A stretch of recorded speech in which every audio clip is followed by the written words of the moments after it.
안녕하세요. 히브리어로 푸는 성경 공부 시간입니다. 오늘 여러분들과 함께 또 생각해 볼 재미난 말씀이 있는데, 오늘은 마태복음 5장 17절 말씀을 한번 히브리어로 어떤 뉘앙스를 갖고 있는 것인가, 우리가 잘못 알고 있는 것이 무엇인가, 그런 것들을 한번 교정해 보는 시간을 갖겠습니다. 마태복음 5장 17절 이런 말씀이 있네요. 내가 율법이나 선지자를 폐하러 온 줄로 생각하지 말라. 폐하러 온 것이 아니요 완전하게 하려 함이라. 굉장히 유명한 말씀이죠. 하지만 이 말씀은 많은 성도들의 오해를 이제 한 몸에 받고 있는 말씀이기도 한데요. 자, 율법을 폐하지 않고 완전하게 한다? 자, 어떤 뉘앙스가 느껴지시나요? 이건 마치 율법에 뭔가 부족함 내지는 어떤 치명적인 그 결함이 있는 그런 느낌을 주죠. 그래서 뭐 완전한 용도 폐기, 완전히 폐하러 온 게 아니니까, 그러니까 완전한 용도 폐기까지는 아니어도 어떤 부분적인 수정 내지는 보완이 필요하다. 율법이 온전하지 않은 것 같은. 그래서 예수님이 오신 목적이 뭐예요? 예수님이 율법을 땜질하러 오셨다? 율법에 대한 어떤 리콜? 그게 예수님이 오신 목적인가? 뭐 그런 느낌을 준다는 것이죠. 근데 확실히 이런 느낌을 우리가 가졌다고 하면은 이 말씀을 잘못 이해한 것이 됩니다. 자, 이 말씀, 17절 말씀은 그런데 율법의 어떤 그 결함과 하자를 예수님께서 인정하신 듯한 그런 느낌으로 이렇게 번역이 되어 있지만, 이게 이제 그렇지 않다. 예수님이 율법이 결함이 있고 하자가 있고, 그래서 뭐 땜질이 필요하다, 그렇게 이해하시지 않았다는 것이죠. 그럼 어떻게 할 수 있는가? 그 다음 절인 18절에서는 율법이 완전하다, 뭐 리콜 이런 것들이 필요하지 않다는 거, 완전하다, 율법의 완전성을 선언하시는 말씀이 그 다음 구절에 나오거든요. 자, 18절에 이런 말씀이 있습니다. 진실로 너희에게 이르노니 천지가 없어지기 전에는 율법의 1.1획도 결코 없어지지 아니하고 다 이루리라. 그렇죠.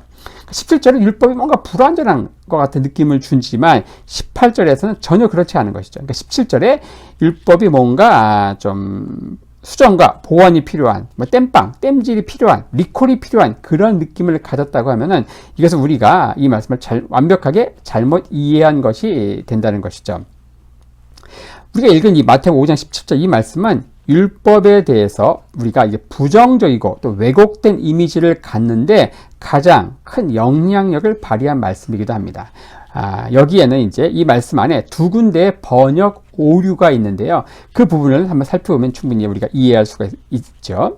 자, 첫 번째, 이 율법과 선지자로 번역된 이 부분과, 자, 두 번째로 율법을 폐한다, 그리고 율법을 완전케 한다, 이렇게 번역된 이 구절 자체가 주는 이 잘못된 뉘앙스 때문에 이것은 번역이 약간 조금 문제가 있다, 이렇게 이야기할 수 있습니다. 자, 먼저 이 말씀을 이제 다시 한번 읽어볼 텐데, 내가 율법이나 선지자를 폐하러 온 줄로 생각하지 말라. 폐하러 온 것이 아니요 완전하게 하려 함이라. 율법이나 선지자 이 부분의 번역과 또 폐한다, 그리고 완전하게 한다, 이 부분이 이제 어떤 의미에서 약간 번역 오류로 이렇게 볼 수 있다는 것인데, 자, 하나씩 한번 보겠습니다. 첫째, 율법과 선지자 이 부분은 뭐가 문제인가? 자, 여러분들, 많은 성도분들이 구약성경, 특히 구약성경 안에서 이 모세 오경과 친하지 않은 이유가 뭐라고 생각하십니까? 그것은 바로 여기에 나온 율법으로 번역되는 이 율법이 히브리어 원어는 뭔가 바로 토라거든요. 토라. 이 토라는 뭐냐? 성경에서, 특히 구약 성경에서 모세 오경을 토라라고 하거든요. 토라. 근데 이 모세 오경 토라를 우리말 성경은 율법으로 번역했다는 거예요. 율법이라고 있는 이 번역이 주는 이 강력한 뉘앙스 어떻습니까? 이것은 마치 어떤 우리가 이제 군대에 이제 끌려가잖아요. 가면 이제 논산 훈련소에서 만나는 이 무시무시한 어떤 교관과 같은 그런 느낌을 주는 게 율법이라는 번역이에요. 율법, 이 토라, 이 모세오경은 우리말 성경은 율법으로 번역을 했는데, 자, 히브리어적으로 유대인들은 율법, 토라를 어떻게 이해하는가? 자, 토라, 이 토라의 어근은 뭐냐? 야라라고 하는 건데, 야라. 자, 이 토라는 히브리어를 이렇게 씁니다. 토라 이렇게 쓰는데, 야라, 이거는 이제 야라에서 온 겁니다. 야라, 이 어근이 이제 유드, 그다음에 레시, 헤이에서 온 건데, 야라, 이 단어는 뜻이 이제 네 가지가 있습니다. 첫 번째, 손가락으로 어떤 관역을 가리키다. 즉 point out, 그리고 가르치다, teach, 가르치는 거예요. 그리고 훈육하다, instruct, 그리고 방향을 제시하다, give direction, 이런 다양한 의미들을 갖고 있는데 이 네 가지 의미를 하나로 갈무리할 수 있는 게 뭔가? 바로 이거예요. 우리가 운전할 때 요긴한 이정표, 운전할 때에도 이정표가 있어야 되죠. 이 신호표 간판, 어디로 가라, 좌회전하면 뭐가 나오고 이런 것, 이정표.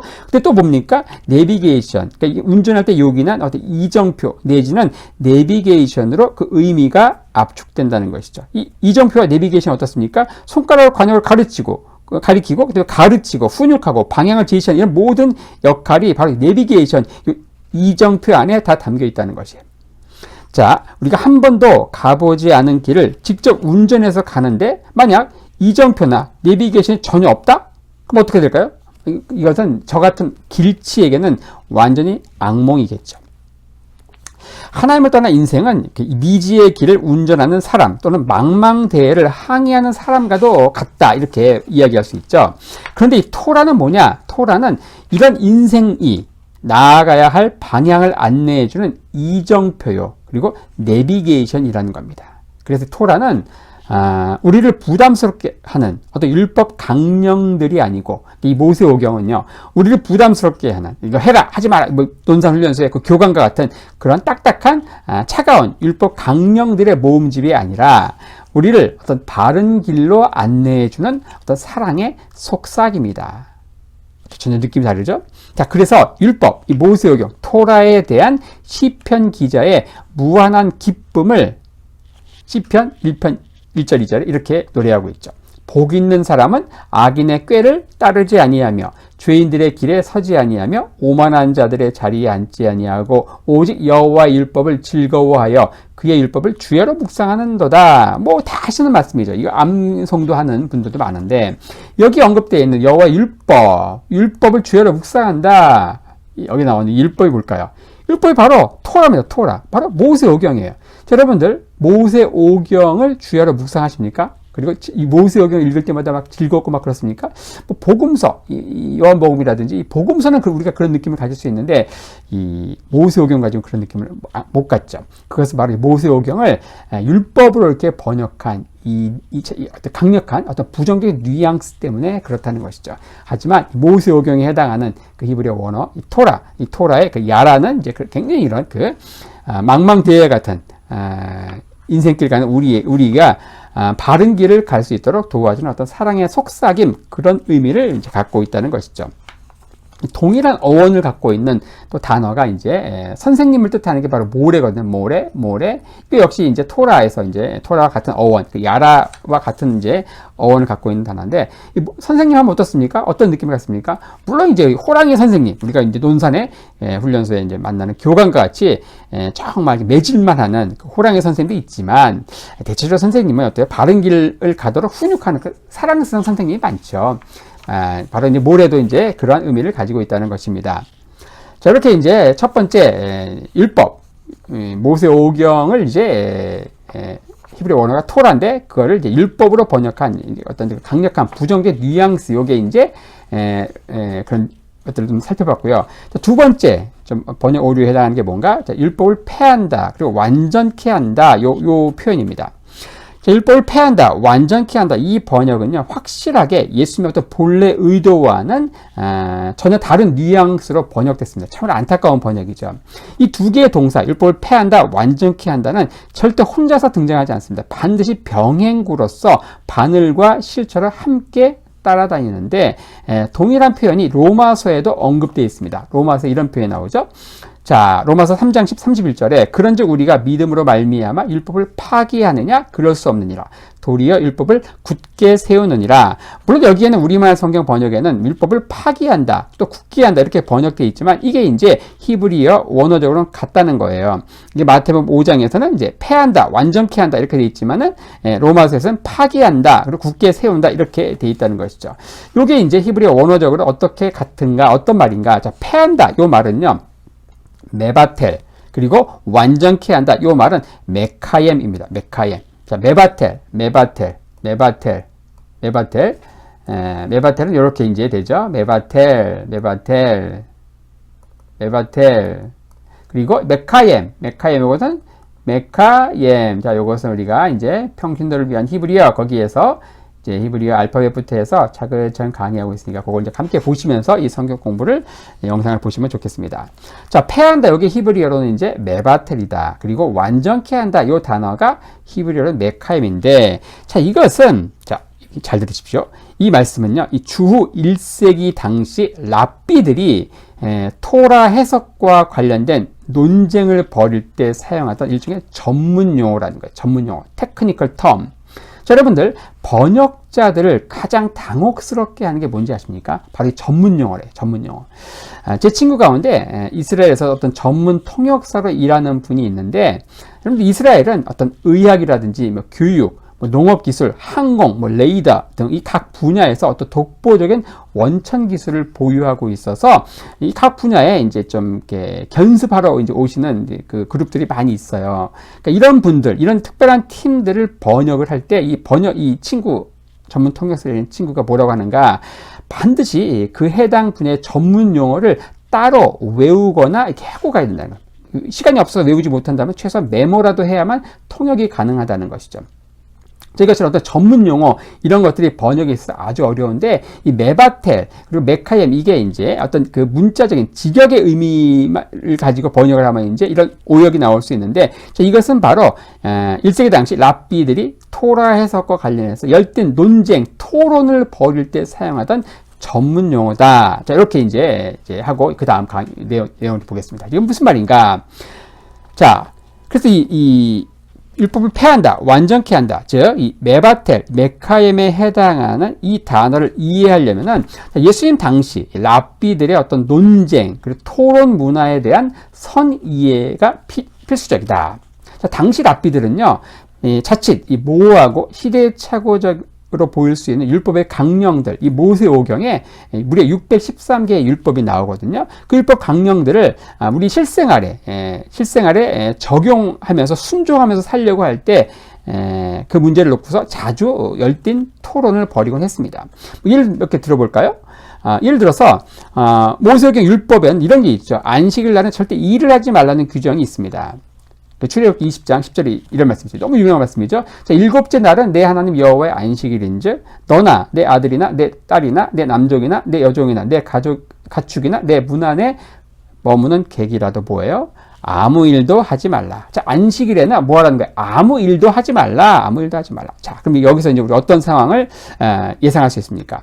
안식일에 아무 일도 하지 말래요. 그럼 안식일에 해도 되는 거, 어디까지가 일인지, 어디까지가 해도 되고, 어디부터 하면 안 되는지, 그 일에 대한 그 규정을 놓고, 당시 랍비들 간에 어떻게 열띤 논쟁과 토론이 벌어질 수 있는 상황을 쉽게 예상할 수 있겠죠.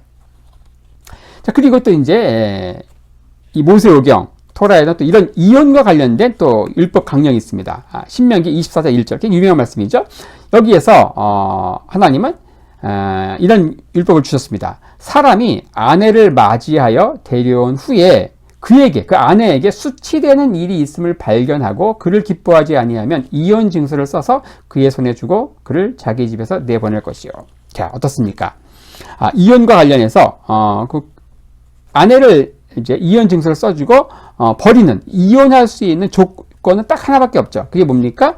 아내한테서 수치스러운 일이 발견될 때라는 거예요. 자, 그러면 이걸 놓고도 어떻습니까? 당시 랍비들이 굉장히 열띤 갑론을박 치열한 썰전을 벌이는 상황이 예상되지 않습니까? 자, 당시에 이 샴마이 학파라고 굉장히 보수적으로 율법을 해석한 분들인데, 이 샴마이 학파는 여기서 나오는 이 아내에게 수치되는 일이 발견된 것, 이것을 뭘로 해석을 했는가? 이 아내가 다른 남자, 이 외간 남자하고 간통한 경우, 그 한 경우에만 국한시켰습니다. 그러니까 그런 경우가 아니면 절대 이혼 증서 써주고 함부로 이혼하면 안 된다, 이렇게 했습니다. 하지만 굉장히 진보적으로 좀 이렇게 진보적으로 봤던 그 힐렐 학파가 있는데, 힐렐 학파, 여기서는 이 아내에게서 발견되는 수치스러운 일을 굉장히 넓게 해석을 한 거예요. 이것은 이제 탈무드 이런 내용들이 나오는데, 그러니까 아내가 이제 요리를 하다가 갑자기 접시를 깼어요.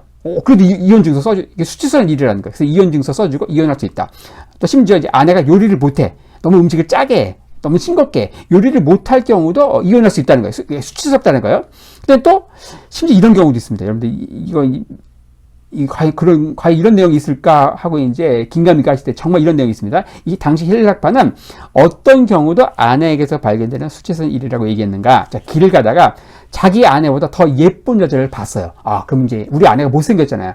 그래서 이런 경우도 아내에게서 발견되는 수치스러운 일이에요. 그래서 이런 경우도 이혼 증서를 써주고 이혼해도 된다.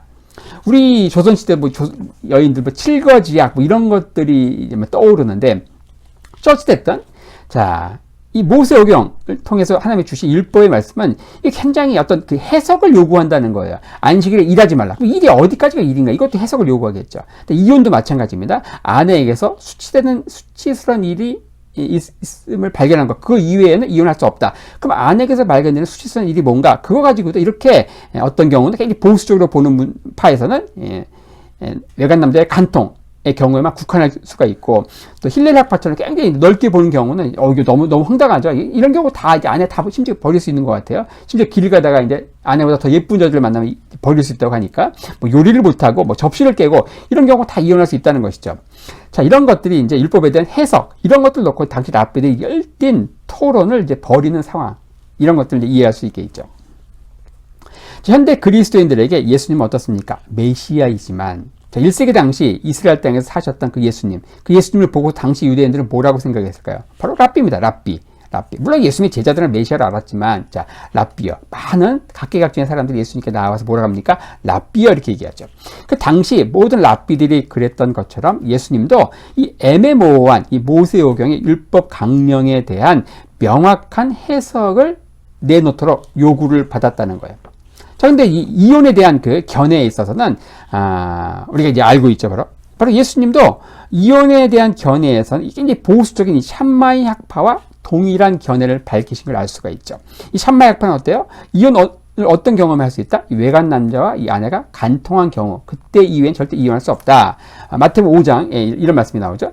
또 일렀을 때 누구든지 아내를 버리려거든 이혼 증서를 줄 것이라 하였으나, 신명기에 나온 율법입니다. 하지만 나는 너희에게 이르노니 누구든지 음행한 이유 없이 아내를 버리면 이는 그로 간음하게 함이며, 또 누구든지 버림받은 여자에게 장가드는 자도 간음함이니라. 그러니까 언제 아내와 이혼할 수 있는가? 바로 아내가 다른 남자와 음행할 경우. 자, 그래서 이 이혼 부분에서는 이제 예수님의 이 견해가 이 샴마이 학파, 이 보수적인 이제 학파였던 이 샴마이 학파와 일치했지만, 그렇다고 해서 예수님의 모든 해석, 율법 해석이 이 샴마이 학파와 100% 일치하는 게 아닙니다. 특히 안식일에 대한 견해에 있어서는 완전히 달랐는데, 이 안식일 문제로 이제 복음서에 보면은 이 랍비들이 이제 바리새인들이 찾아가지고 예수님을 막 딴지거는 이야기들이 나오는데, 이들은 전부 이제 이 샴마이 학파입니다. 샴마이 학파. 이 샴마이 학파들은 이 안식일에 대한 견해에서 굉장히 보수적으로 해석한 거예요. 아무것도 하면 안 돼요. 생명을 살리는 일도 하면 안 돼요. 하지만 또 이 부분에서는 이 힐렐 학파가 굉장히 또 개방적으로 해석했습니다. 이 안식일 날 이것은 사람의 생명을 살리는 이런 일들 얼마든지 할 수 있다, 이렇게 이제 해석을 한 거예요. 그래서 힐렐 학파 이혼 부분에 있어서는 상당히 황당한, 예쁜 여자, 부인보다 예쁜 여자 만나도 이혼할 수 있다, 이렇게 봤지만, 이 안식일에 대한 견해에 있어서는 또 예수님의 견해가 이 힐렐 학파하고 상당히 일치한다. 그래서 이제 도시락 싸들고 쫓아다니면서 이 안식일 가지고 딴지 걸던 이 사람들이 바로 이 샴마이 학파에 속한 바리새인들이었다는 거죠. 그래서 예수님은 어떤 부분에서는 샴마이 학파, 또 어떤 부분에서는 이 힐렐 학파의 또 의견을 이제 따른 것처럼 보이는데, 그러니까 어디에도 속하지 않는 어떤 제3지대라고 할 수 있었던 것이에요. 자, 이런 가운데 주 1세기 예수님이 사역하셨던 이 주 1세기는 그래서 이 모세오경에 무려 613개의 율법이 나오거든요. 그래서 각각의 율법에 대한 그 해석을 놓고서 랍비들이 저마다 막 썰전을 벌이면서 갑론을박하면서 날 새는 줄도 모르던 시절이 바로 주 1세기였다. 그래서 탈무드에는 당시 대표적인 학파였던 이 보수 진영의 대표 주자인 샴마이 학파, 그리고 진보 진영의 대표 주자였던 힐렐 학파 간에 300건이 넘는 첨예한 논쟁을 담고 있다. 탈무드가 바로 그 랍비들의 그 갑론을박 토론을 모아놓은 책이라는 것이죠. 이런 랍비들의 썰전에서 사용되는 이 전문 용어가 뭐라는 거예요? 바로 이 패한다, 완전케 한다, 이렇게 번역되어 있던 그 히브리 원어, 바로 메바텔, 그리고 메카엠, 이 두 개의 동사라는 것인데, 자, 그래서 서로 이제 갑론으로 막 썰전하는 거예요. 그래서 어느 한 학파에서는 이 경쟁 학파의 율법 해석에 이의를 제기하고 또 그들의 해석이 전적으로 틀렸다고 공격할 때 이렇게 말할 수 있겠죠. 여보슈, 당신들은 지금 율법을 폐하고 있어. 즉 율법을 지금 매바텔하고 있어. 이렇게 공격한다는 거예요. 자, 그러면 공격받은 이 경쟁학파 역시 이런 비난을 수긍하겠습니까? 수긍하지 않겠죠. 수긍하지 않고 자신들의 해석이 이 토라의 근본 정신에 더 부합되는 정통 해석이라고 맞받아치면서 이렇게 얘기하겠죠. 무슨 귀신 씨나라 까먹는 소리를 하고 있어. 우리의 해석은 율법을 메바텔, 즉 폐하는 것이 아니고 완전케 하는 것이다. 즉 메카엠 하는 것이요. 율법을 폐하고 즉 메바텔 하고 있는 것은 우리가 아니라 오히려 당신들이라는 것을 어찌 모른단 말이요. 이렇게 이제 공격을 이제 할 것입니다. 자, 예수님의 가르침은 이미 말씀드렸지만 일부분은 이 힐렐 학파, 또 어떤 부분에서는 이 샴마 학파와 같은 입장을 취했다. 그래서 어느 학파에도 속하지 않으며 자신만의 어떤 독특한 율법 해석을 견지하셨는데 산상수훈의 일부분인 마태복음 5장 21절에서 48절에 보면요, 예수님께서 이 6가지 계명, 특히 이제 살인, 간음, 이혼, 맹세, 복수, 이웃 사랑 등 6개의 그 계명에 대해서 예수님 자신만의 즉 어떤 그 힐렐 학파나 이 샴마 학파 거기에 속하지 않은 예수님 자신만의 어떤 독자적인 율법 해석을 내놓으시는 부분이 나오는데 이때 반복되는 표현이 등장합니다. 그게 뭔가? 자, 너희가 뭐뭐뭐뭐 한 것을 들었다. 하지만 그러나 나는 너희에게 말한다 하면서 기존의 그 해석을 이제 이야기하면서 너희가 들었지. 하지만 나는 이렇게 말한다 하면서 예수님께서 자신만의 해석을 이야기하는 부분이 나오죠. 주 1세기를 대표하는 힐렐 그리고 샴마이 학파 어디에도 속하지 않고 어떤 제3의 학파를 형성한 예수님의 율법 해석은 당시에 상당한 이 센세이션을 일으켰다는 거예요. 마치 이제 우리 지금은 좀 한물 같지만 이 안철수 씨가 어때요? 여당, 야당 어디에도 진보 보수 어디에도 속하지 않고 제3지대 뭐 새정치 얘기하면서 막 센세이션 일으켰던 것처럼 예수님도 이 예수님풍 안철수 안풍처럼 예수님풍 예수님 바람을 엄청나게 일으켰다는 거예요. 엄청난 센세이션을 일으켰다는 거예요. 이게 좋게 표현해서 센세이션이지만 이것은 뭐예요? 양쪽을 모두 적으로 두는 굉장히 또 위험천만한 상황일 수 있는 것인데, 자, 이런 상황에서 예수님 당시에 이 흔하던 랍비들 간의 토론과 논쟁의 상황을 이해하고 마태복음 5장 17절 말씀을 읽는다면 이런 상황이 되는 것이죠. 많은 사람들이 예수님을 이렇게 공격하는 거예요. 나사렛 예수, 당신은 지금 율법을 메바텔, 즉 폐하고 있어. 이렇게 공격을 한다는 것이죠. 그럼 예수님이 뭐라고 대답하신 건가? 그게 바로 마태복음 5장 17절의 말씀이라는 것입니다. 내가 율법이나 선지자나 메바텔 하러 온 줄로 생각하지 마시오. 율법을 메바텔 하는 것은 오히려 당신들이요. 나는 율법이나 선지자를 메바텔 하려는 것이 아니고 오히려 메카엠 하려는 것이요. 자, 자신을 공격하는 그 반대파에 맞서서 예수님은 자신의 율법 해석이 더 맞다. 이 율법을 주신, 이 토라를 주신 하나님의 본래 그 의도에 더 부합한다.